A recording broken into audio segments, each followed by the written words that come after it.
রব।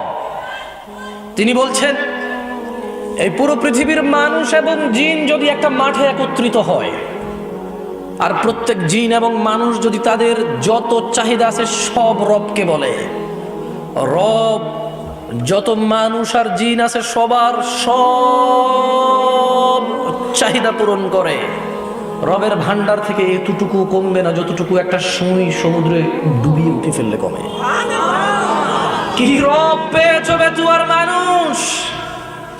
ফজরে তুমি ঘুমিয়ে থাকো, তুমি মনে করো তোমার এই সুন্দর ব্যবহার, তোমার এই গোছালো চলাফেরা, তোমার এই আধিপত্য, তোমার এই বাচনভঙ্গি, সুন্দর এই কৌশল তোমাকে মুক্তি দিবে জাহান্নাম থেকে। না, বেতুয়ার মানুষ, তোমার রব তোমাকে তা বলেনি।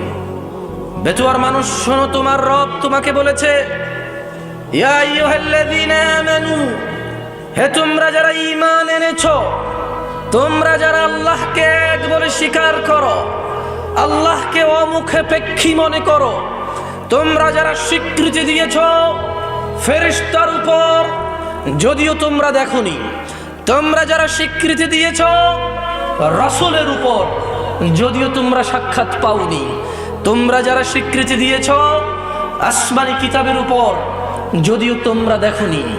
শোনো, ইয়া আইয়ুহাল্লাযীনা আমানু, তোমরা যারা ঈমান এনেছো, লা তুলহিকুম, বেতুয়ার মানুষ তোমার রব তোমাকে সতর্ক করছে।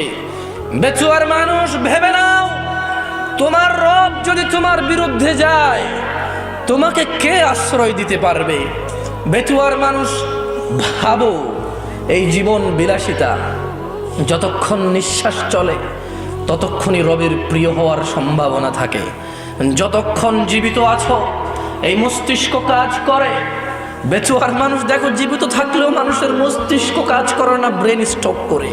প্যারালাইজড হওয়ার পরে মানুষ আর তার মাথার মগজ দিয়ে কিছু করতে পারে না, মানুষ নিজের শরীরটাই নিজে নাড়তে পারে না, অথচ সবই দেখে, সবই বোঝে। মানুষ যতক্ষণ তোমার এই দুহাত দুপা, তোমার এই মুখ যা আল্লাহ তোমাকে দিয়েছে, তোমাকে আল্লাহ দিয়েছে দুটি ঠোঁট ও জিহবা, যতক্ষণ তোমার মগজ কাজ করে, ভাবো বেতুয়ার মানুষ, তোমার রব তোমাকে একটা নিষেধ করছে। ভেবে দেখো তুমি রবের নিষেধ মেনে চলছো কিনা। তুমি বলবে, জামশেদ ভাই জেনা নিয়ে কথা বলেন, সুদ নিয়ে কথা বলেন, কথা বলেন মদ নিয়ে। আমি বলবো, কারা সুদ খায়, কারা মদ খায়, কারা জেনা করে? কোনো ভালো আল্লাহ ভীরু লোকে এটা করে না। আমি তোমাকে বলছি, আল্লাহকে ভয় পাও, তোমার রবের সতর্কবাণীকে গুরুত্ব দাও। মনে রাখবে, তোমার কোনো ওলি মুর্শিদা থাকবে না, তোমার রব তোমার হিসেব একা একা নিবে।